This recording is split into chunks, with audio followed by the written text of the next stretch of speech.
یا ابھی چھوٹی چھوٹی علامات اور باقی ہے؟ کتاب الفتن کے علماء کرام کہتے ہیں کہ جس دور میں ہم جی رہے ہیں یہ بڑی علامات کے ظاہر ہونے کا دور شروع ہو چکا ہے، اس لیے کہ مسند احمد میں روایت ہے رسول اللہ صلی اللہ علیہ وسلم نے امت مسلمہ کے 5 دور ذکر فرمائے۔ پہلا دور نبوت کا ختم ہو گیا، دوسرا دور خلفائے راشدین کا ختم ہو گیا، تیسرا دور کاٹ کھانے والی بادشاہتوں کا وہ بھی ختم ہو گیا، 3 دور ختم ہو گئے۔ تیسرا دور بہت چوڑا، بہت لمبا، اس میں خلفائے بنو امیہ گزر گئے، خلفائے بنو عباسیہ گزر گئے، خلفائے عثمانیہ گزر گئے۔ 1924 تک تیسرا دور تھا امت کا۔ پھر فرمایا کہ چوتھا دور امت پر آئے گا جس میں امت مسلمہ پر بے انتہا ظلم ہوگا، ستم ہوگا، اور امت بے سہارا ہوگی، مظلوم ہوگی۔ اس دور جبری ظلم و ستم کے دور کے بعد ایک اللہ تعالیٰ دور شروع فرمائیں گا، 5واں دور، وہ ہوگا خلافت علی منہاج النبوہ کا۔ علماء کرام کہتے ہیں کتاب الفتن کے کہ ہم اس وقت چوتھے دور میں، دور جبری میں، جبر و ستم کے دور میں جی رہے ہیں، اور یوں سمجھ لیجئے کہ چوتھا دور ختم ہونے کے قریب ہے، اور 5واں دور جو حضرت امام مہدی رضی اللہ تعالی عنہ کا ہے اور حضرت عیسیٰ علی نبینا علیہ الصلاۃ والسلام کا ہے، وہ دور کسی بھی وقت شروع ہو سکتا ہے۔ لیکن وہ دور کب شروع ہوگا، کیسے شروع ہوگا، اس کے لیے احادیث میں علامات بیان کی گئی ہے۔ چنانچہ امام مہدی رضی اللہ تعالی عنہ سے متعلق احادیث میں تفصیل کے ساتھ صحیح احادیث میں رسول اللہ صلی اللہ علیہ وسلم نے مکمل تعارف، شخصی تعارف، زمانی تعارف، مکانی تعارف اور سیاسی تعارف مکمل طور پر بیان کر دیا ہے۔ آج ہم کچھ امام مہدی رضی اللہ تعالی عنہ کا تعارف ذکر کرتے ہیں۔ سب سے پہلے ہم امام مہدی کا شخصی تعارف آپ حضرات کے سامنے پیش کرتے ہیں، جس سے ہم لوگ انشاءاللہ کسی دھوکے باز کے دھوکے میں نہیں آئیں گے۔ جس انسان کو یہ شخصی تعارف یاد ہو جائے گا وہ کبھی بھی کسی دھوکے باز اور کسی جعلی بدعقیدہ آدمی جو ہمارے عقیدہ اور ایمان کو لوٹنا چاہتا ہے اس کے چنگل میں نہیں آئے گا۔ تعارف انسان کا ہوتا ہے نام سے۔ ابو داؤد شریف کی روایت میں رسول اللہ صلی اللہ علیہ وسلم نے فرمایا کہ امام مہدی رضی اللہ تعالی عنہ کا نام میرے نام کی طرح ہوگا، یواطی اسمہ اسمی، کہ اس کا نام میرے نام کی طرح ہوگا۔ آپ صلی اللہ علیہ وسلم کا نام محمد، تو امام مہدی رضی اللہ تعالی عنہ کا نام بھی محمد ہوگا۔ فرمایا میرے والد کا جو نام ہے وہی نام امام مہدی رضی اللہ تعالی عنہ کے والد کا نام ہوگا۔ یواطی اسم ابی بسم ابی، ابو داؤد کی روایت ہے کہ آپ علیہ الصلاۃ والسلام کے والد گرامی کا نام عبداللہ تھا، تو امام مہدی رضی اللہ تعالی عنہ کے والد کا نام بھی عبداللہ ہوگا۔ اب یہ نام بن رہا ہے، اس نام کو آپ نے یاد رکھنا ہے، محمد بن عبداللہ۔ انسان کا جو بیٹا ہوتا ہے، بیٹے کے نام کی وجہ سے بھی انسان کا ایک نام بنتا ہے۔ جیسے کسی کے بیٹے کا نام محمد ہو تو اس کے والد کو کہتے ہیں عربی میں ابو محمد۔ کسی کے بیٹے کا نام قاسم ہو تو اس کے والد کو کہتے ہیں ابو القاسم۔ احادیث میں امام مہدی رضی اللہ تعالی عنہ کی 2 قسم کی کنیات آئی ہیں۔ ایک تو ان کے بیٹے کا نام ہوگا محمد، ایک تو ان کے بیٹے کا نام ہوگا عبداللہ۔ تو اس عبداللہ بیٹے کی وجہ سے امام مہدی رضی اللہ عنہ کو ابو عبداللہ کہیں گے، اور ایک بیٹا قاسم ہوگا تو اس وجہ سے امام مہدی رضی اللہ عنہ کو ابو القاسم کہیں گے۔ اور یاد رکھنا یہ جو کنیت ہے بیٹے کی طرف نسبت، اس کو نام سے پہلے استعمال کرتے ہیں، چنانچہ نام ان کا بنے گا ابو عبداللہ محمد بن عبداللہ۔ اسی طرح امام مہدی رضی اللہ تعالی عنہ کہاں پیدا ہوں گے؟ اس لیے کہ پیدائش کے سلسلے میں بہت سارے لوگ دھوکہ دے رہے ہیں، امت کے سادہ لوح مسلمانوں کو اور نوجوانوں کو ورغلاتے ہیں، اور کسی ایسے علاقے میں پیدا ہوئے ہیں جہاں امام مہدی رضی اللہ تعالی عنہ کبھی پیدا ہونے والے نہیں ہیں اور اپنے آپ کو مہدی کہتے ہیں۔ ابو داؤد کی روایت میں ہے یخرج رجل من اہل المدینہ حاربا الی مکہ، کتاب الفتن کے علماء کہتے ہیں یہاں حدیث میں رجل من اہل المدینہ کا ذکر کیا، اس سے معلوم ہوا کہ امام مہدی رضی اللہ تعالی عنہ مدینہ میں پیدا ہو. اور کتاب الفتن نعیم بن حماد کی ایک روایت ہے، اس میں فرمایا کان مولدہ مکہ، کہ امام مہدی رضی اللہ تعالی عنہ کی ولادت مکہ میں ہوگی. دو قسم کے مقامات روایات میں آئے ہیں، یا تو امام مہدی رضی اللہ تعالی عنہ مکہ میں پیدا ہوں گے یا امام مہدی رضی اللہ تعالی عنہ مدینہ میں پیدا ہوگے. ان دو علاقوں کے علاوہ دنیا کے کسی علاقے کا پیدا ہونے والا آدمی اگر اپنے آپ کو مہدی کہنے لگے تو وہ جھوٹا ہے. محمد بن عبداللہ المہدی المدنی، یا اگر مکہ کی پیدائش ہے تو المکی. شروع میں تعارف ذکر ہوگا، اس کے بعد نشانیاں ذکر کرنا شروع کریں گے. امام مہدی رضی اللہ تعالی عنہ کا لقب، نام تو محمد ہے، نام سے مشہور نہیں ہے، لقب سے مشہور ہے. لقب ہے مہدی. امام مہدی کو مہدی کیوں کہتے ہیں؟ مہدی کا معنی ہے جو آدمی ہدایت کے اتنے اونچے اور اعلیٰ مقام پر ہو کہ جس کے بعد وہ کبھی گمراہ نہ ہو، اور خود بھی ان اونچے اور اعلیٰ ہدایت کے اعلیٰ مقام پر ہو، اور اس کے ساتھ ساتھ اتنا اس کے اندر اتنی قابلیت ہو کہ وہ پوری امت مسلمہ کو ہدایت پر قائم رکھے، دشمنوں سے بچائے رکھے، ان کا ایمان، ان کے عقیدے کی حفاظت کرے. ایسے آدمی کو کہتے ہیں المہدی. ایک لقب مہدی ہے، اور ایک لقب بعض روایات میں ہے کہ ان کا ایک لقب ہوگا جابر. اور جابر کا معنی امت کو جوڑنے والا، جبیرتن سے. امت مسلمہ کا حال یہ دور وہی دور چل رہا ہے، پرسان حال نہیں ہے، کوئی شکستہ ہے، ٹوٹی ہوئی ہے، مظلوم ہے، پریشان ہے، کسی فریاد رس کے انتظار میں ہے. ایسی امت کو امام مہدی آ کر جوڑیں گے، ان کی شکستگی دور کریں گے، اس لیے ان کو کہتے ہیں جابر.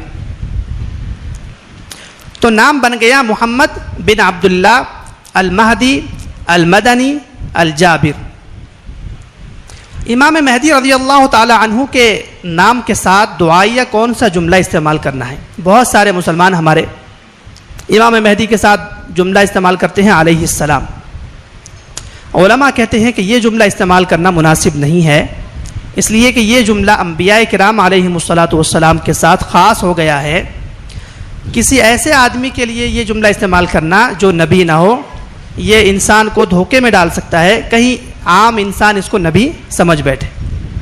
اس لیے کہ امام مہدی رضی اللہ تعالی عنہ نبی بھی نہیں ہے، صحابی بھی نہیں ہے، وہ اس امت کے مجتہد اور مجدد، دو مقامات ان کو حاصل ہوں گے. اس لیے ان کے ساتھ پھر کون سا جملہ استعمال کریں؟ علیہ السلام تو استعمال نہیں کرنا ہے. تو علماء کہتے ہیں ان کے لیے ہم نے استعمال کرنا ہے جو میں استعمال کر رہا ہوں، رضی اللہ عنہ.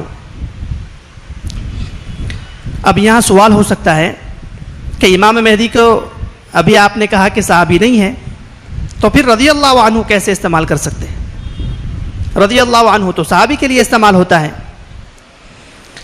فقہاء کرام نے کسی آدمی کے لیے رضی اللہ عنہ کہنے اور لکھنے کی 3 شرطیں بیان کی ہے. وہ تینوں شرطیں چونکہ امام مہدی رضی اللہ تعالی عنہ کے اندر پائی جاتی ہے، اس لیے ان کو ہم رضی اللہ عنہ کہہ سکتے ہیں. پہلی شرط ہے کہ اس آدمی کے ایمان کی گواہی موجود ہو، اور امام مہدی رضی اللہ تعالی عنہ کے ایمان کی گواہی احادیث سے رسول اللہ صلی اللہ علیہ وسلم نے دی ہے کہ ایک شخص آئے گا اور اس کے ذریعے سے پوری امت ہدایت پر قائم رہے گی اور دنیا پر غالب ہوگی. دوسری شرط ہے کہ اس شخص کی پوری زندگی ایمان پر گزرنا ثابت ہو، اور امام مہدی رضی اللہ تعالی عنہ کی حدیث کی روح سے پوری زندگی ایمان پر گزرنا ثابت ہے. اور تیسری شرط ذکر کی کہ اس آدمی کا ایمان پر خاتمہ بھی ثابت ہو. امام مہدی رضی اللہ تعالی عنہ کے بارے میں آپ علیہ السلام نے فرمایا کہ حضرت عیسیٰ علیہ السلام کے زمانے میں ان کی وزارت کرتے ہوئے ان کا انتقال ہوگا، اور حضرت عیسیٰ علیہ السلام ابھی تفصیل آئے گی، حضرت عیسیٰ علیہ السلام ان کی نماز جنازہ پڑھائیں گے اور بیت المقدس میں ان کو دفن کیا جائے گا. تو چونکہ امام مہدی کے اندر رضی اللہ عنہ کی تینوں شرطیں پائی جاتی ہے، اس لیے ہم ان کو رضی اللہ عنہ کہہ سکتے ہیں. اسی طرح کیا امام مہدی کو امام کہہ سکتے ہیں؟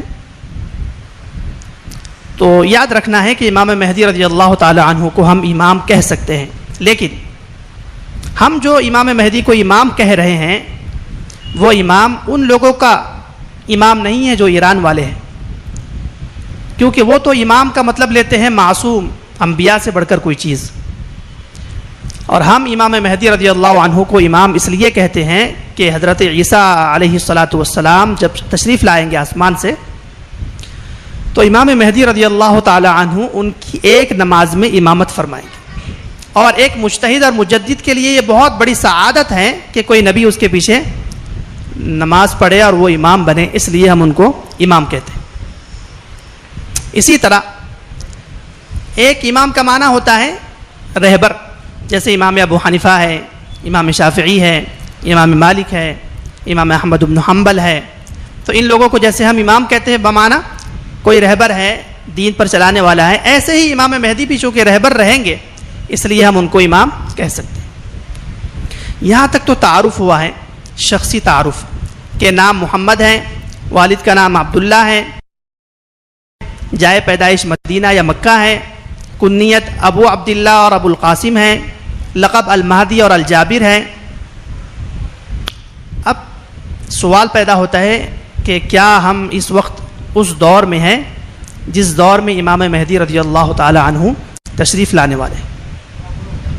تو ایک حدیث تو مسند احمد کی ذکر کی کہ امت کے 5 دور آپ علیہ السلام نے ذکر فرمائے، ہم چوتھے دور کے آخر میں ہیں، اور 5واں دور کس کا ہے؟ امام مہدی کا اور حضرت عیسیٰ علیہ السلام کا ہے۔ اب کچھ علامات ذکر کرتے ہیں جو صحیح روایات میں آئی ہیں، ان علامتوں پر غور کرنے سے معلوم ہوتا ہے کہ ہم امام مہدی رضی اللہ تعالیٰ عنہ کے دور میں ہیں، جو سچے مہدی ہیں اس کے دور میں ہیں۔ پہلی علامت، اس کو کہتے ہیں علامات زمانیہ، کہ امام مہدی رضی اللہ تعالیٰ عنہ جس وقت تشریف لائیں گے، تشریف لانے سے پہلے کچھ علامات ظاہر ہونا شروع ہو جائے گی۔ حدیث شریف میں ہے یبعث المہدی، مسند احمد کی روایت ہے، یبعث المہدی علی اختلاف من الناس وزلازل، امام مہدی رضی اللہ تعالی عنہ کے آنے سے پہلے تکوینی طور پر، یعنی اللہ تعالیٰ خود ایسا ماحول بنائے گا، ایسا نظام بنائے گا کہ جو نظام اور جو علامات اشارہ کرے گی کہ کوئی نہ کوئی انقلاب آنے والا ہے۔ کیا ہوگی نشانیاں؟ فرمایا لوگوں میں بہت زیادہ اختلافات شروع ہو جائے گی۔ یبعث المہدی علی اختلاف من الناس وزلازل، اختلافات طبیعتوں میں، خاندانوں میں، قبیلوں میں، علاقوں میں، ملکوں میں، یہاں تک کہ گھروں میں تک اختلافات آج پیدا ہو چکے ہیں۔ اسی طرح بعض روایات میں ہے کہ امام مہدی رضی اللہ تعالی عنہ کے تشریف لانے سے پہلے مہنگائی عام ہو جائے گی، بے روزگاری بھی عام ہو جائے گی۔ پڑھا لکھا طبقہ جن کے پاس ڈگریاں ہیں اور ان کو نوکری نہیں ملتی، بے روزگاری بھی عام ہو گئی، لاک ڈاؤن کے بعد سے تو معلوم ہو گیا سب کو، اور غربت بھی عام ہو گئی۔ یہ تو ہے علامات تکوینی۔ سیلاب بہت زیادہ آنا شروع ہو جائیں گے۔ دوسری علامت، زلزلے کثرت سے آنا شروع ہو جائیں گے۔ ابھی حال ہی میں دنیا کے مختلف علاقوں میں زلزلے آئے، اور بارش کے موسم میں سیلاب آئے تھے، پڑوسی ملکوں میں آیا، دوسرے علاقوں میں بھی بہت زیادہ سیلاب آئے، سیلاب آئیں گے۔ اور سب سے بڑی بات، موسم اپنے وقت کا موسم نہیں رہے گا۔ چنانچہ ابھی گرمی کا موسم ہے اور باہر کیا ہو رہی ہے؟ بارش، بے موسم کی بارشیں ہونا شروع ہو جائے گی۔ یہ ساری علامات بتا رہی ہے کہ ہم ایسے دور میں آ چکے ہیں جو دور امت مسلمہ کے لیے خیر کا ہو سکتا ہے۔ اسی طرح ایک حدیث ہے، علامات زمانیہ شروع کرتے ہیں۔ ان علامتوں سے آپ اندازہ لگائیں گے کہ بہت ساری نشانیاں ظاہر ہو گئی، لیکن چونکہ ہمارے پاس اتنا علم نہیں ہے کتاب الفتن کا، اس لیے ہم ناواقف ہیں۔ فرمایا سیعوذ بمکۃ عائذ فیقتل ثم یمکث الناس برہۃ من دہرہم ثم یعوذ عائذ آخر فإن أدرکتہ فلا تغزونہ فإنہ جیش الخصم۔ فرمایا کہ ایک شخص جھوٹا مہدی مکۃ المکرمہ میں داخل ہوگا اپنے آپ کو مہدی سمجھ کر، اور 2-3 دن میں قتل ہو جائے گا۔ اس کے بعد لوگ ایک زمانے تک انتظار کریں گے، اور اس کے بعد سچا مہدی ظاہر ہوگا۔ آپ علیہ السلام نے فرمایا کہ اے مخاطب، وہ جو دوسرا آدمی آ جائے نا تو کبھی اس کی مخالفت مت کرنا، اس لیے کہ اس کے خلاف جو لشکر آئے گا وہ زندہ زمین میں دھسا دیا جائے گا۔ تو یہ جو حدیث ہے، اس حدیث کا من وعن واقعہ ہو چکا ہے 1979 میں، 1979 1979 میں ایک شخص تھا جس کا نام تھا جوہیمان، اس کے سالے کا نام تھا محمد بن عبداللہ۔ یہ نیک لوگ تھے، علماء کی صحبت یافتہ تھے۔ ان کو خیال ہوا کہ حکومت جزیرۃ العرب کی اللہ کی نافرمان ہے، یہ اللہ کے قوانین نافذ نہیں کرتے ہیں، یہ اللہ کے باغی ہے، یہاں عریانی عام ہو رہی ہے۔ تو ان کے دل میں یہ خیال ہوا کہ شاید یہی دور ہے امام مہدی کا۔ یہاں یہ بات بھی یاد رکھنا ہے کہ جو بھی نشانی حدیث سے بیان ہو رہی ہے وہ نشانی من وعن ہو چکی ہے، اس کا دعویٰ کوئی نہیں کر سکتا۔ یہ بات جو ہم ذکر کریں گے وہ حتمی اور یقینی نہیں ہے، گمان ہے کہ ہو سکتا ہے یہ ساری علامات اس طرح ہو رہی ہے، اور یہ بھی ہو سکتا ہے کہ اسی طرح کی علامات بعد میں کبھی ہو جائے۔ تو ایک آدمی محمد بن عبداللہ نام کا، اس کے ساتھ اس کا بہنوئی جوہیمان عتیبی، یہ دونوں اور ان کے چند لوگ حرم شریف میں داخل ہوئے 1979 20 نومبر یکم ہجری 1400۔ فرمایا کہ جب یہ داخل ہوئے، انہوں نے وہاں کے جو بیت اللہ ہے اس کے مائک کے سسٹم کو اپنے قبضے میں لے لیا اور اعلان کر دیا کہ ہم حق پرست ہے، اور یہ آدمی جو ہمارے ساتھ ہے محمد بن عبداللہ، اس کا نام ہے، یہ مہدی ہے، اور یہ جو حکومت ہے یہ اللہ کی نافرمان ہے۔ جیسے ہی اعلان کیا، حکومت تو بہت طاقتور چیز ہے، حکومت نے ان کا گھیراؤ کر دیا، اور حدیث کے مطابق تیسرے دن وہ قتل کر دیے گئے۔ حدیث کہہ رہی ہے سیعوذ بمکۃ عائذ فیقتل، فا تعقیب کے لیے کہ ایک آدمی اپنے آپ کو مہدی سمجھ کر حرم شریف میں آئے گا، اور اسی بات کو دوسری حدیث میں فرمایا یبایع لرجل ما بین الرکن والمقام ولن یستحل الحرم الا اہلہ، کہ ایک آدمی جھوٹا مہدی حرم شریف میں آئے گا اور حرم والے ہی حرم شریف میں خون خرابہ کریں گے۔ اور اس کے بعد فرمایا فلا تسأل عن ہلاکت العرب، کہ جب یہ واقعہ ہو جائے تو عرب کی ہلاکت کا اور عرب کی آزمائش کا مت سوال کر، بہت خطرناک آزمائشیں شروع ہو جائے گی۔ چنانچہ جھوٹا مہدی آیا اور عرب والوں نے اس کو حرم میں ہی قتل کر دیا۔ اب اس جھوٹے آدمی کی سب سے بڑی غلطی کیا تھی، یہ یاد رکھنا ہے۔ ان کی سب سے بڑی غلطی یہ تھی کہ یہ ہتھیار کے ساتھ مسلح ہو کر وہاں داخل ہو گئے تھے، اور جو سچے مہدی ہوں گے حدیث میں ہے کہ جب وہ بیعت کریں گے تو بیعت کرتے ہوئے کسی سونے والے کی نیند بھی خراب نہیں ہوگی، وہ بالکل امن پرست ہوں گے اور کسی کی نیند بھی خراب نہیں ہوگی، اتنی آہستگی سے وہ بیعت کریں گے، اور ان کے پاس کسی قسم کی کوئی اوزار وغیرہ نہیں ہوں گے۔ اب جھوٹا مہدی آ کر چلا گیا، حدیث کہہ رہی ہے ثم یمکث الناس برہۃ من دہرہم، پھر لوگ ایک لمبا زمانہ انتظار کریں گے، ثم یعوذ عائذ آخر، اور پھر دوسرا مہدی آئے گا۔ 1979 سے اب تک تقریباً 44 سال ہو گئے، یہ برہا چل رہا ہے، زمانہ انتظار کا چل رہا ہے۔ اب کسی بھی وقت وہ عائذ آخر دوسرا سچا مہدی آ سکتا ہے، اور حدیث کہہ رہی ہے فإن أدركته فلا تغزونہ، اگر اس دوسرے آدمی کو تم حرم شریف میں دعویٰ کرتے ہوئے پالو تو اس کی خلاف ورزی مت کرنا۔ یہ ایک علامت ہو گئی۔ دوسری علامت ابو داؤد شریف کی ہے، فرمایا ستصالحون الروم صلحا آمنا وتغزون انتم وهم عدوا من ورائکم،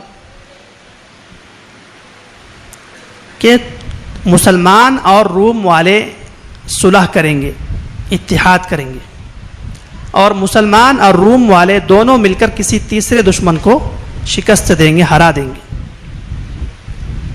جب جیت ہو جائیں گی مسلمانوں کی اور روم والوں کی، تو روم والے کہیں گے غلب الصلیب، کہ جیت تو ہم نے دلوائی، اور مسلمانوں میں سے ایک غیرت مند آدمی کہیں گا بل اللہ غلب، کہ اللہ رب العزت نے ہمیں فتح دلائی۔ اس بات میں دونوں کا اتحاد ٹوٹ جائے گا، اور پھر فرمایا حین ذالک یغدر الروم وتجمع للملحمہ، کہ جب یہ اتحاد ٹوٹے گا تو ملحمہ اور امت پر خون ریز جنگوں کا دور شروع ہو جائے۔ اب میں اشارہ کرتا ہوں 1980 سے 1990 تک روم والوں کا اور مسلمانوں کا اتحاد ہوا، اور روم والوں نے اور مسلمانوں نے مل کر روس کو شکست دی، اور اس کے بعد روم والوں نے اعلان کیا کہ جیت تو ہم نے کروائی، اور ایک غیرت مند مسلمان نے کہا کہ جیت ہم نے کروائی۔ اس طرح مسلمانوں پر 1990 سے خوب خطرناک قسم کی جنگیں مسلط کر دی گئی، اور مسلمان بے سہارا ہو گئے۔ روم، یاد رکھیے حدیث میں جب رسول اللہ صلی اللہ علیہ وسلم روم کا لفظ استعمال کریں گے تو اس سے مراد ہوتا ہے عیسائی لوگ، عیسائی مذہب کے لوگ، اور اس وقت عیسائی مذہب امریکہ کا ہے۔ یہ علامت بھی ممکنہ حد تک ظنی بات ہے، یقینی بات نہیں ہے، یہ علامت تقریباً ہو چکی ہے۔ ممکن ہے اس طرح کی اور بھی آئندہ ہو، لیکن اس طرح کا اتحاد روم والوں کا اور مسلمانوں کا کبھی نہیں ہوا جنہوں نے مل کر کسی تیسرے دشمن کو شکست دی ہو۔ یہی علامت بتا رہی ہے کہ ہم جس دور میں داخل ہیں یہ امام مہدی رضی اللہ عنہ کا دور ہے، کیونکہ ملحمہ کا جو بھی دور ہے وہ امام مہدی کا ہی دور ہے۔ ایک اور حدیث ہے، مسلم شریف کی صحیح حدیث ہے، فرمایا یوشک اہل الشام اللہ یجبا الیہم قفیز ولا درہم، کہ ایک وقت آئے گا شام والوں پر کہ ان کے پاس کھانے پینے کے لیے کوئی چیز دنیا کے کسی علاقے سے نہیں پہنچے گی، یعنی دنیا والے ان کا بائیکاٹ کر دیں گے۔ صحابی نے پوچھا من این ذاک، یہ بائیکاٹ کون کرے گا؟ تو آپ صلی اللہ علیہ وسلم نے فرمایا من قبل العجم، کہ عجم کے لوگ یہ بائیکاٹ کریں گے۔ مسلم شریف کی روایت۔ چنانچہ ہم دیکھ رہے ہیں 2011 سے ملک شام کا ایسا بائیکاٹ ہونا شروع ہو گیا کہ علماء کہتے ہیں کتاب الفتن کے کہ اتنی بھوک پیاس مسلمانوں پر مسلط ہو گئی کہ ایک ایک نوالے کے لیے مسلمان عورتوں نے اپنی حرمتیں پامال کر دی، اور جو ظلم وہاں پر برپا ہوا ہے اس کا تو کوئی ذکر نہیں۔ اسی حدیث میں فرمایا یوشک اہل العراق اللہ یجبا الیہم قفیز ولا دینار، کہ اہل عراق پر بھی ایک دور ایسا آئے گا کہ ان کا بائیکاٹ ہوگا، کھانے کا ایک نوالا ان تک نہیں پہنچے گا۔ چنانچہ 1990 سے 2003 تک عراق کا بھی بائیکاٹ ہو گیا۔ یہ صحیح روایات میں علامات ہیں۔ اسی طرح ایک حدیث ہے کتاب الفتن نعیم بن حماد کی، آپ علیہ الصلاۃ والسلام نے فرمایا کہ شام میں، یاد رکھنا ہے امام مہدی صرف ہمارے نہیں ہیں، پوری دنیا کے مسلمانوں کے امام مہدی ہے، اس لیے ہم پوری دنیا کے حالات ذکر کریں گے تاکہ پوری امت ایک جماعت میں شامل ہو جائے۔ حدیث میں فرمایا شام میں ایک فتنہ شروع ہوگا جس کی بنیاد ہوگی بچے، اور یہ بچوں کی وجہ سے شروع ہونے والا فتنہ اتنا طول پکڑے گا کہ امام مہدی رضی اللہ تعالی عنہ تشریف لائیں گے، تب جا کر یہ فتنہ تھمے گا، اس سے پہلے یہ تھمنے والا نہیں ہے۔ سعید بن المسیب کہتے ہیں تکون فتنۃ بالشام کأن اولھا لعب الصبیان، کہ شام میں ایک فتنہ شروع ہوگا جس کی بنیاد بچے ہوں گے، اور ثم لا یستقیم امر الناس، لوگوں کا معاملہ پھر کہیں تھمے گا نہیں، یہاں تک کہ امام مہدی رضی اللہ تعالی عنہ تشریف لائیں گے اور عدل و انصاف کا نظام قائم کریں گے۔ 2011 میں 15 بچوں نے، حوران نام کا علاقہ ہے شام میں، اس حوران نام کے علاقے میں 15 بچوں نے اپنے ظالم جو بادشاہ ہیں وہاں پر، اس کے خلاف انہوں نے دیوار پر ایک جملہ لکھ دیا۔ مختلف بچے تھے، حمزہ، الخطیب، سمیر، جاسم، یہ BBC کی رپورٹ ہے۔ انہوں نے لکھ دیا ارحل یا بشار، بس ایک جملہ لکھا، کیونکہ اہل سنت بہت زیادہ ہیں تو انہوں نے ظلم سے تنگ آ کر یہ جملہ لکھ دیا کہ تم یہاں سے چلے جاؤ. کہتے ہیں کہ حکومت وقت نے ان کو گرفتار کر کے قید میں ڈال دیا. مسلمانوں کو جب معلوم ہوا تو وہ احتجاج کرنے کے لیے آ گئے، اور وہاں سے 2011 سے مسلمانوں پر سر عام ظلم ستم شروع ہوا، اور اتنا بڑھتا گیا. ابھی ذکر کیا شام میں اتنا ظلم بڑھ چکا ہے کہ ایک ایک لقمے کے لیے وہاں حرمتیں پامال ہو جاتی ہیں. اب اس حدیث پر ہم جب غور کرتے ہیں کہ شام میں ایک فتنہ بچوں کی وجہ سے شروع ہوگا، اب دنیا کے سارے ممالک وہاں کود چکے ہیں اس ظلم و ستم کو ختم کرنے کے لیے، لیکن ظلم و ستم تھمنے کا نام نہیں لے رہا ہے. اور حدیث کہہ رہی ہے امام مہدی رضی اللہ تعالی عنہ تشریف لائیں گے، تب جا کر شام کا فتنہ ختم ہوگا. پتہ چلا 2011 کے بعد سے ہی یہ حالات بننا شروع ہو گئے کہ امام مہدی رضی اللہ تعالی عنہ تشریف لا سکتے ہیں. اسی طرح حدیث میں ہے، یہ علامات زمانیہ ہیں جو 1980 سے 2015 تک ہم نے ذکر کیے. ان سے ظنی طور پر ہمیں معلوم ہو رہا ہے کہ امام مہدی کے دور میں ہم چل رہے ہیں، لیکن امام مہدی کس وقت آئیں گے، کس گھڑی آئیں گے، کس لمحہ آئیں گے، کس سال آئیں گے، اس کا کسی کو علم نہیں ہے.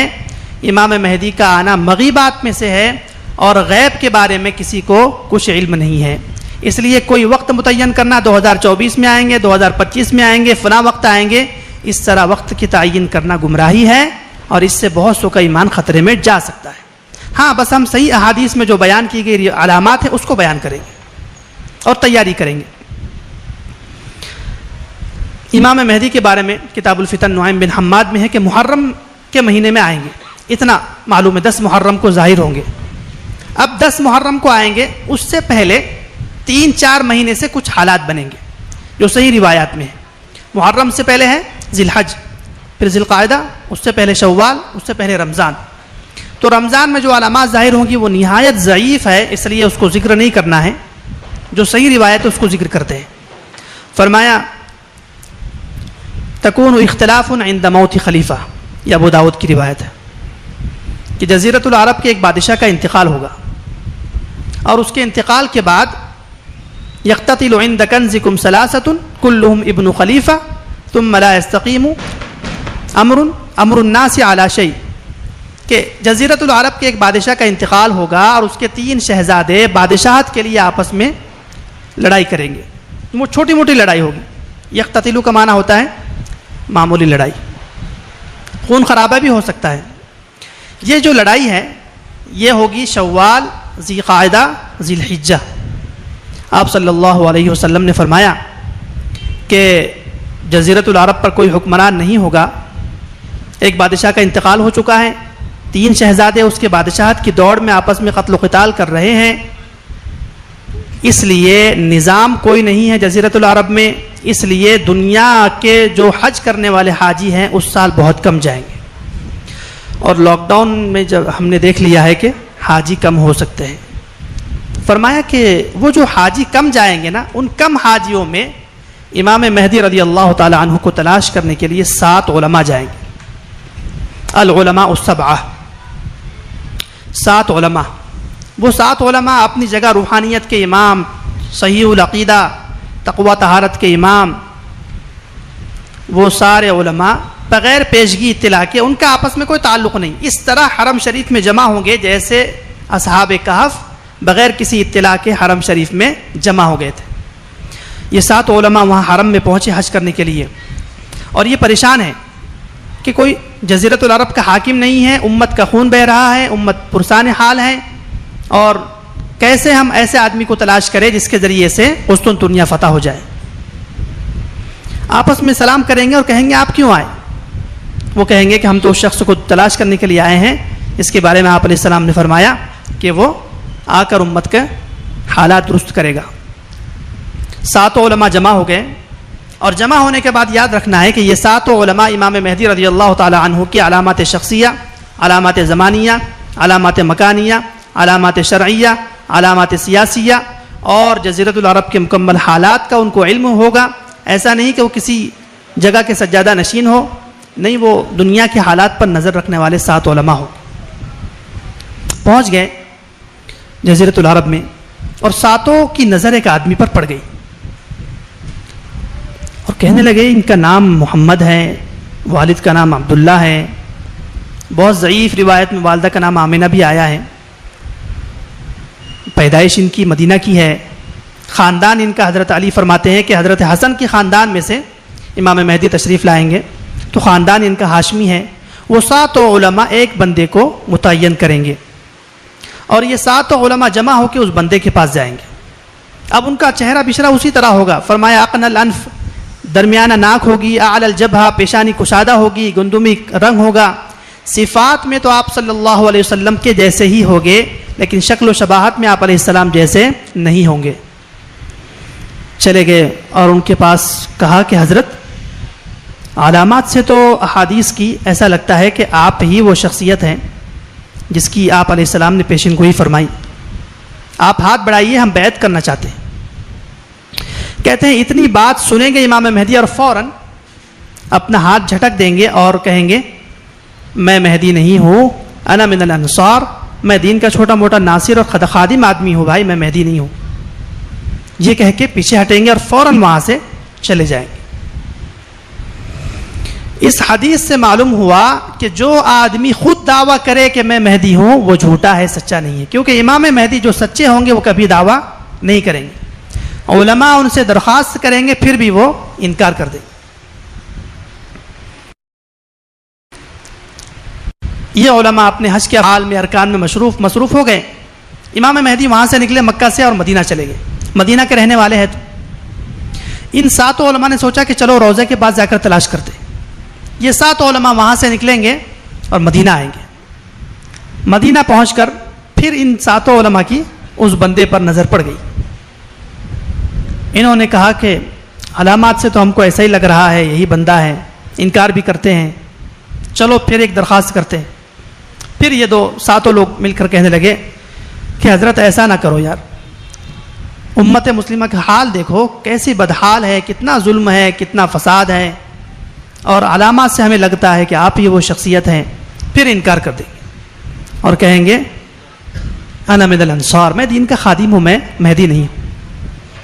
سوال پیدا ہوتا ہے کہ جب وہ آدمی مہدی ہے، ان کی علامات بیان ہو رہی ہے حدیث میں، تو وہ انکار کیوں کرتے ہیں؟ اس کی 2 وجہ ہے. ایک وجہ تو ہے حدیث میں ابن ماجہ کی روایت ہے کہ آپ علیہ السلام نے فرمایا المہدی منا اہل البیت یصلحہ اللہ فی لیلۃ، کہ امام مہدی کو خود یقینی طور پر اپنے بارے میں علم نہیں ہوگا کہ میں مہدی ہوں. گمان ہو سکتا ہے، یقینی طور پر ان کو اپنے بارے میں علم نہیں ہوگا. ایک رات میں اللہ رب العزت وہ استعداد، وہ صلاحیت، وہ طاقت جس سے امت کو بھی جوڑیں گے اور اللہ کے دشمنوں سے مقابلہ بھی کریں گے، وہ ایک رات میں ودیعت فرمائے گا، ان کے سینے میں ڈالیں گا، الہام کریں گا. اس لیے ان کو پتہ نہیں ہے، اس لیے وہ انکار کر رہے ہیں. ایک بات. اور دوسری وجہ، یہ کان کھول کر سننا ہے، دوسری وجہ امام مہدی انکار اس لیے کریں گے کہ دنیا کے جتنے اللہ کے دشمن ہیں ان کے دشمن ہوں گے اور وہ ان کو تلاش کر رہے ہوں گے اور ان کو ڈر ہوگا کہ کہیں حکومت وقت کی نظر پڑ گئی تو میں پکڑا جاؤں گا. اس لیے پہلی ملاقات میں جیسے ہی انہوں نے کہا آپ مہدی ہیں، وہاں سے بھاگے. وہ بھاگے کیوں؟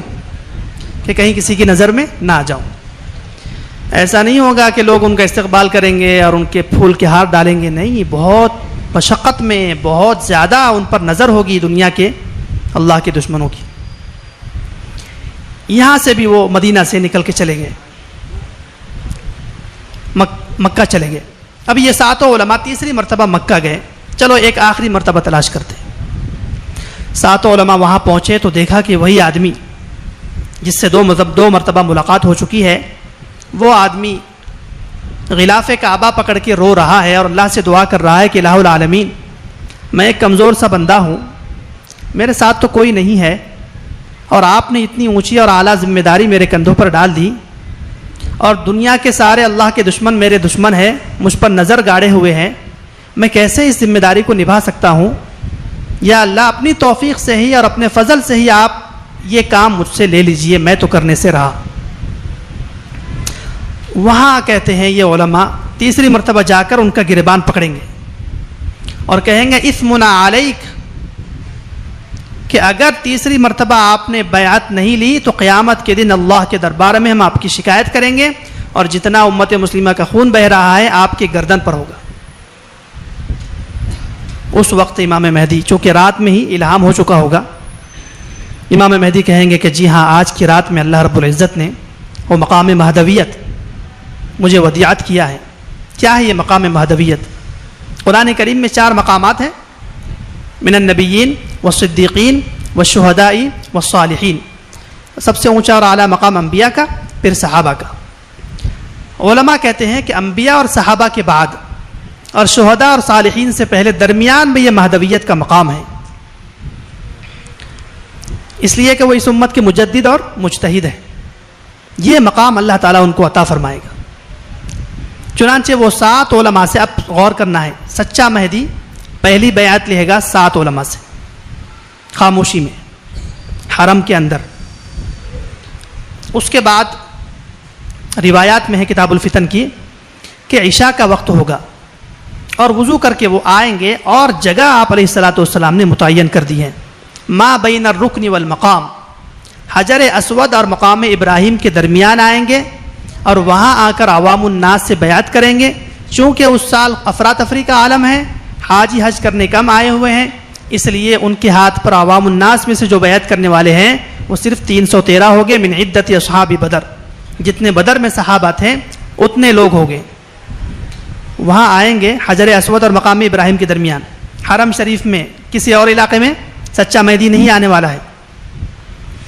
بیعت کے الفاظ المعجم الکبیر میں، المعجم الاوسط میں تفصیل کے ساتھ ذکر کیے۔ خلاصہ یہ ہے کہ وہاں آ کر تقریر کریں گے، اور تقریر کرتے ہوئے کہیں گے کہ میں دنیا کی بدعتوں کو ختم کرنے والا، اور جو اللہ نے قوانین مجھے دیے ہیں ان کو نافذ کرنے والا، بدعات کو ختم کرنے والا، اللہ کے قوانین کو نافذ کرنے والا، اور اللہ کے دشمنوں سے مقابلہ کرنے والا ہوں۔ کیا تم لوگ میرے ہاتھ پر موت کی بیعت کرتے ہو؟ وہ 313 لوگ ان کے ہاتھ پر موت کی بیعت کر لیں گے، اور وہ 313 اور وہ 7 علماء 320 لوگ ہو گئے۔ اب سوال ہوتا ہے کہ 320 لوگوں نے بیعت کی تو چھوٹا موٹا واقعہ ہے، بالفرض اگر ہم اس وقت اورنگ آباد میں رہتے ہیں تو کیسے ہمیں معلوم ہوگا کہ امام مہدی آ چکے ہیں، بیعت ہو چکی ہے؟ تو اس کے لیے بھی حدیث میں ایک عجیب علامت ذکر کی، دور والوں کے لیے۔ جتنے لوگ دور رہتے ہیں ان کو اس علامت سے پتہ چل جائے گا۔ اور اب تک کے جو گفتگو ہوئی ہے، آپ کو اگر وہ علامات مکمل یاد نہ رہے، اول تو یاد ہونا چاہیے، لیکن اگر یاد نہ رہے، اتنی ایک علامت آپ نے یاد رکھنی کہ جیسے ہی وہ 313 لوگوں کو، 320 لوگوں کو لے کر چلیں گے، حدیث میں ہے کہ شام میں ایک منافق شخص ہوگا۔ وہ منافق شخص امام مہدی کا چرچا سنتے ہی ایک لشکر امام مہدی کے خلاف بھیجے گا، جس لشکر کی تعداد ہوگی 12,000۔ وہ 12,000 کا 12,000 لشکر جب آئے گا امام مہدی کے خلاف، وہ تو مکہ میں ہے، مدینہ سے گزرنا ہے، اس کو شام سے آ رہا ہے، تو حدیث میں فرمایا مدینہ کے قریب ایک میدان ہے جس کا نام ہے البیدہ۔ بیدہ نام کے چٹیل میدان میں وہ 12,000 کا لشکر جب پہنچے گا، مکمل 12,000 کا لشکر مع ساز و سامان زندہ زمین میں دھنسا دیا جائے گا۔ اب 12,000 کا لشکر آ گیا اور زندہ زمین میں دھنسا دیا گیا، تو ایسا تو نہیں ہوگا میڈیا ختم ہو گیا ہوگا۔ میڈیا میں جتنے لوگ ہیں سب اس کو کیا کریں گے؟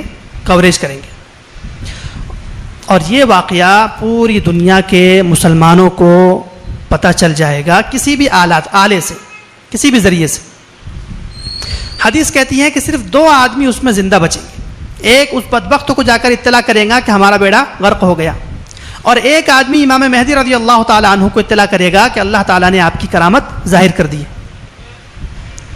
اب یہ پوری دنیا میں چرچا ہو گیا۔ یہاں حدیث کہہ رہی ہے یأتی ابدال الشام وعصائب اہل العراق، کہ اس واقعے کی خبر سن کر شام کے جتنے ابدال ہوں گے، حدیث میں ہے کہ دنیا میں 70 ابدال ہوتے ہیں، حضرت علی فرماتے ہیں 70 ابدال دنیا میں ہوتے ہیں، اور ہر وقت 40 ابدال شام میں رہتے ہیں۔ سبحان اللہ، 40 ابدال شام میں۔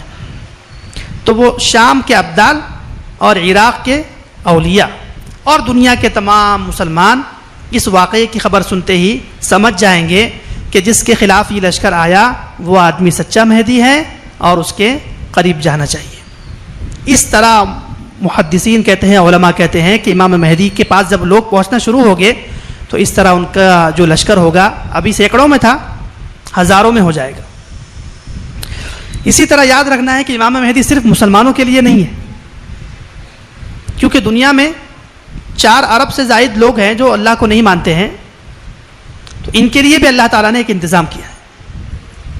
فرمایا یہ جو بنی اسرائیل ہے، دوسرے بارے میں ذکر ہے، بنی اسرائیل کے پاس ایک صندوق تھا، اس صندوق میں ان کے انبیاء کے تبرکات ہیں، حضرت موسیٰ علیہ السلام کا عصا ہے، حضرت ہارون کا جبہ ہے، کسی کا امامہ ہے، مختلف تبرکات اس صندوق میں تھے، اور بنی اسرائیل کی عادت تھی کہ وہ صندوق کی حفاظت بھی کرتے، اور جب جنگ ہوتی تھی تو صندوق کو سامنے رکھتے اور اس سے ان کو جیت ہوتی۔ قرآن کریم کہتا ہے تحملہ الملائکہ، اس صندوق کو اللہ تعالیٰ نے اٹھا لیا ہے، اور انطاکیہ کے کسی پہاڑی سے اللہ تعالیٰ وہ صندوق جو بنی اسرائیل کا تھا امام مہدی رضی اللہ تعالیٰ عنہ کے پاس پہنچائیں گے فرشتوں کے ذریعے سے، اور جب وہ صندوق امام مہدی رضی اللہ تعالیٰ عنہ کے دربار میں پہنچے گا تو دنیا کے جو سنجیدہ قسم کے عیسائی ہوگے یا یہودی ہوگے وہ سمجھ جائیں گے کہ ہمارے انبیاء کے تبرکات والا صندوق جس بندے کے پاس پہنچا ہے وہ بندہ سچا ہے، اس کا مذہب بھی سچا ہے۔ اس طرح بہت سارے یہود و نصارہ ان کے ہاتھ پر کلمہ پڑھ کے اسلام میں داخل ہو جائیں گے۔ اب ان کے لشکر کی تعداد ہزاروں سے کروڑوں ہو چکی ہے۔ اب مسلم شریف کی روایت ہے کہ امام مہدی ظاہر تو ہو گئے مکہ سے، آ کر کیا کریں گے؟ پہلی بات تو یہ یاد رکھنا ہے، ابو داؤد شریف کی روایت میں ہے وَيَمْلِكُ 7 سنین، کہ صرف ظاہر ہونے کے بعد 7 سال زندہ رہیں گے، اور بعض روایت میں ہے 9 سال۔ اب 7 سال 9 سال میں پوری دنیا کے علاقے کو اللہ کے نظام میں شامل کرنا ہے، یہ بہت بڑا کام ہے۔ ایک شخص آیا ہوا ہے جھوٹا 2005 سے، اور اب تک اس کو تقریباً 20 سال ہو گئے، اور صحیح حدیث کہہ رہی ہے سچا مہدی کتنا رہے گا ظاہر ہونے کے بعد؟ صرف 7 یا 9 سال۔ کیا کریں گے؟ حدیث میں ہے مسلم شریف کی تقاتلون جزیرۃ العرب فیفتحها اللہ، کہ امام مہدی آئیں گے، کسی جگہ سجادہ نشینی اختیار نہیں کریں گے، کسی جگہ چھپیں گے نہیں۔ بعض روایات سے معلوم ہوتا ہے کہ ایک جگہ سے کمک آئے گی 15,000 کی، اس لیے جب اعلان کر کے وہاں سے مکہ سے نکلیں گے، حکومت ان کے طاق میں بیٹھی ہوئی ہوگی، اس لیے کچھ دیر تک کسی پہاڑ کی اوٹ میں چلے جائیں گے، 15,000 کی فوج ان تک پہنچ جائے گی تو پھر ساتھ میں لے کے مقابلہ شروع کریں گے۔ پہلا مقابلہ اور پہلی جنگ، تقاتلون جزیرۃ العرب فیفتحها اللہ، جزیرۃ العرب سے تم مقابلہ کرو گے اور اللہ تعالیٰ اس کو جلد ہی فتح یاب کر دے گا۔ اور جزیرۃ العرب میں اب سوال ہو سکتا ہے جزیرۃ العرب کے لوگ تو مسلمان ہیں، ان سے کیوں جنگ ہو رہی ہے؟ تو یاد رکھنا ہے ابھی حدیث ذکر کی کہ امام مہدی آ کر خلافت علی منہاج النبوہ، یعنی جس طریقے پر خلفائے راشدین نے نظام چلایا اس طرح کا چونکہ نظام لانے والے ہیں، اور یہ جو موجودہ حکمران ہیں اس طرح کا مکمل نظام نہیں چلاتے ہیں، اس لیے امام مہدی ان کا مقابلہ کریں گے ان کے ساتھ اور جلد ہی فتح یاب ہو جائیں گے۔ پھر فرمایا ثم تغزون فارس فیفتحها اللہ، پھر دوسری جنگ امام مہدی رضی اللہ تعالیٰ عنہ کی ہوگی فارس والوں سے، ایران والوں سے۔ آپ لوگ جانتے ہیں ایران کا کیا مذہب ہے۔ فیفتحها اللہ، فا تعقیبیہ بتا رہا ہے کہ فوراً ہی ایران کی بھی فتح ہو جائے گی۔ 2 جنگ ہو گئی۔ تیسری جنگ ثم تغزون الروم فیفتحها اللہ، یہ جنگ یاد رکھنا ہے ہم سب کو، دنیا کی آخری بڑی جنگ ہے۔ فرمایا کہ تم روم والوں سے جنگ کرو گے، اور روم کے بارے میں پہلے عرض کر دیا، امریکہ کا مذہب ہے روم، عیسائی مذہب والوں سے، اور یہ جنگ ہوگی بہت خطرناک، بہت شدید۔ دنیا کے اللہ کے جتنے دشمن ہوں گے وہ تمام تر جمع پونجی لے کر امام مہدی کے خلاف آ جائیں گے۔ حدیث میں ہے 80 غایہ، کہ ان کے لشکر کے 80 جھنڈے ہوں گے، وَتَحْتَ كُلِّ غَایَةٍ 12,000، اور ہر جھنڈے کے ماتحت 12,000 کا لشکر ہوگا، کل ملا کے 9,60,000 کا لشکر لے کر یہ روم والے امام مہدی رضی اللہ تعالیٰ عنہ کے خلاف آئیں گے۔ کہاں آئیں گے؟ حدیث کہتی ہے لا تقوم الساعة حتى ينزل الروم بأعماق أو دابقة، کہ قیامت اس وقت تک قائم نہیں ہوں گی یہاں تک کہ روم والے شام کے علاقے اعماق اور دابق کے میدان میں نہ آ جائے۔ اعماق اور دابق کے میدان میں دنیا کفر اپنی تمام تر جمع پونجی اور وسائل لے کر پہنچ چکا ہے، اور اس کے لشکر کی تعداد آپ علیہ السلام نے بیان فرمائی ہے 9,60,000۔ ہوائی، فضائی، خلائی جتنی طاقتیں ان کے پاس ہوگی وہ ساری لے کر آ جائیں گے، کیونکہ ان کو معلوم ہو گیا مکہ میں ایک آدمی آیا، پھر فارس میں ایک آدمی فتح یاب ہوا، دونوں جگہ فتح یاب ہو گیا، تو ان کو بھی خدشہ لگے گا۔ حدیث کہتی ہے کہ مسلمان وہاں پہنچیں گے شام کے علاقے میں، مسلمانوں کی جماعت کے 3 گروہ ہو جائیں گے مسلمانوں کے۔ ایک منافقین ہوں گے، کہیں گے جی ان کے پاس تو یہ ٹیکنالوجی ہے، جیسے آج بھی لوگ کہتے ہیں ہم کیسے مقابلہ کر سکتے ہیں۔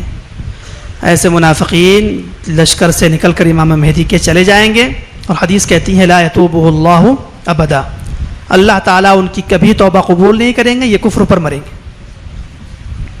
اور دوسرا جو گروہ ہوگا وہ ہوگا شہداء کا، 3 دن تک جنگ چلے گی، اور عجیب جنگ کا منظر حدیث میں ہے، کیونکہ مکمل طاقت کے ساتھ دشمن آیا ہوا ہے، اور مسلمان بھی کوئی کم تعداد میں نہیں ہے۔ اور کتاب الفتن کی ایک حدیث کہہ رہی ہے وَأَنْتُمْ مِثْلَ ذَلِكَ لَا تَقِلُّ السُّيُوفُ وَلَا أَنْشَابُهُمْ وَلَا نَيَازُكُهُمْ وَأَنْتُمْ مِثْلَ ذَلِكَ، کہ ہوا میں آگ پھینکنے والے آلات اگر ان کے پاس ہوگے تو تمہارے پاس بھی ہوں گے۔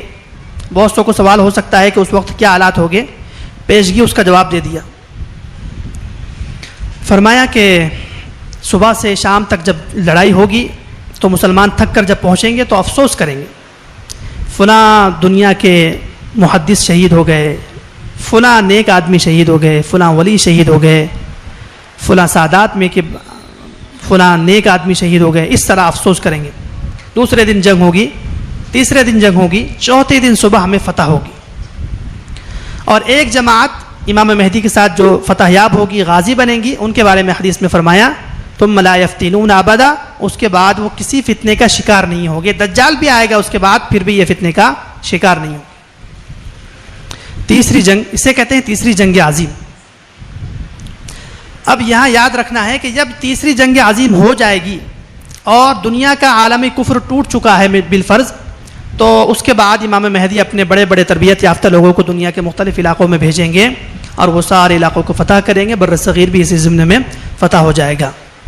اور حدیث کہتی ہے کہ چوتھی جنگ ہوگی امام مہدی کی قسطنطنیہ سے، ثم تغزون قسطنطینیۃ فیفتحها اللہ۔ اب عجیب بات ہے کہ قسطنطنیہ اس وقت کے استنبول کو کہتے ہیں، ترکی کا شہر کیپٹل ہے، اور سوال ہوتا ہے انسان کے ذہن میں کہ وہ تو مسلمان ہیں، کیسے ان سے مقابلہ ہوگا؟ تو ایک جواب تو میں نے عرض کر دیا ہے کہ جزیرۃ العرب والے بھی تو کیا تھے؟ مسلمان تھے، ان سے مقابلہ ہوا، اس لیے ہوا کہ وہ خلافت علی منہاج النبوہ والے نہیں تھے۔ اسی طرح ان سے بھی جنگ جو ہوگی خلافت علی منہاج النبوہ کے لیے اگر ہونا ہے تو بالکل ممکن ہے، اس لیے کہ یہ اس وقت عالم کا جو اللہ کے دشمن ہے ان کا حصہ ہے۔ اور دوسری بات جو کتاب الفتن نعیم بن حماد میں ہے کہ اللہ کے نبی نے اشارہ کر دیا ثم تغزون قسطنطینیۃ والرومیۃ، کہ تم چوتھی جنگ قسطنطنیہ یعنی روم والوں سے، یعنی وہ جو اعماق اور دابق میں لوگ آئے تھے ان کے جو بقی ہوئے اٹلی وغیرہ کے علاقے ہیں اس کو فتح کریں گے۔ کہتے ہیں قسطنطنیہ فتح کرنے کا عجیب حال ہوگا، یہ جنگ جو ہوگی بغیر کسی لڑائی کے، صرف مسلمان جائیں گے۔ میرے دوستو یہاں ہمیں غور کرنا ہے، مسلمان جائیں گے فصیل کے پاس اور ایک جانب جا کر کہیں گے لا الہ الا اللہ واللہ اکبر، اور فصیل کا ایک حصہ گر جائے گا ذکر کی برکت۔ پھر دوسری سمت جائیں گے اور کہیں گے لا الہ الا اللہ واللہ اکبر، دوسرا حصہ گر جائے گا۔ پھر تیسری سمت جائیں گے لا الہ الا اللہ واللہ اکبر، اور تیسرا حصہ بھی گر جائے گا۔ معلوم ہوا کہ انسان کو ذکر کرنا چاہیے، لیکن یہ لوگ نیرے ذاکر نہیں ہیں، پہلے 3 جنگیں لڑکے آئے ہوئے ہیں، اس کی بھی برکت ہے۔ فرمایا کہ مسلمان اندر داخل ہوں گے، قسطنطنیہ کے اندر داخل ہو کر مال غنیمت جمع کرنے کے لیے مصروف ہو جائیں گے، اور اپنی تلواریں زیتون کے درختوں پر لٹکا کر مال غنیمت تقسیم کر رہے ہوں گے کہ اتنے میں کوئی آواز لگانے والا آواز لگائے گا دجال نکل چکا ہے۔ امام مہدی کچھ لوگوں کو تحقیق کے لیے روانہ کریں گے۔ آپ علیہ السلام نے فرمایا کہ ان کے رنگ جانتا ہوں، ان کے گھوڑے کے رنگ جانتا ہوں، اور وہ کس نسل سے ہیں ان کو بھی جانتا ہوں۔ وہ 7-5 لوگ جائیں گے تحقیق کرنے کے لیے کہ کس نے آواز لگائی اور کیا حقیقتاً دجال آ گیا۔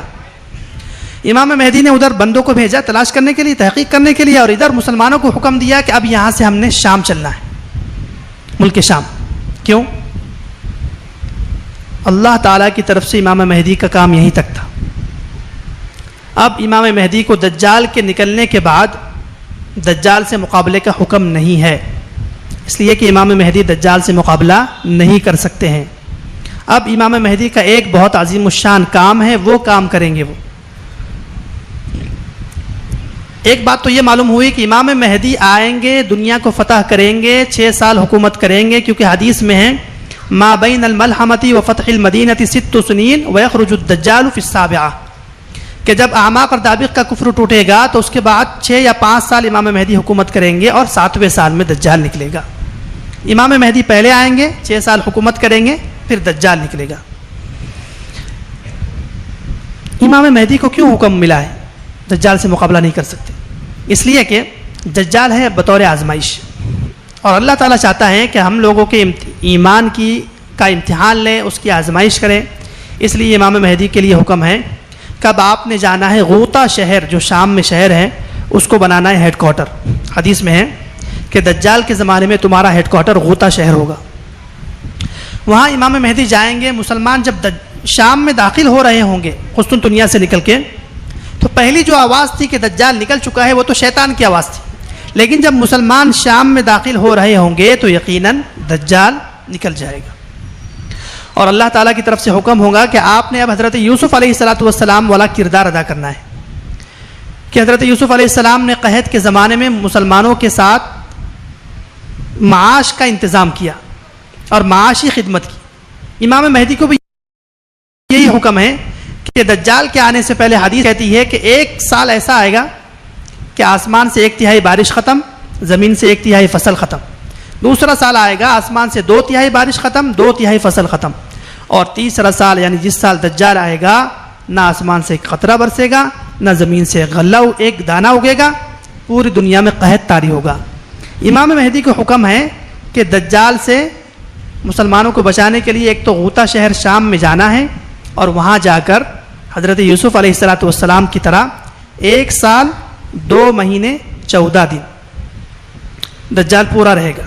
تو 1 سال 2 مہینے 14 دن آپ نے مسلمانوں کی خوراک کا انتظام کرنا ہے.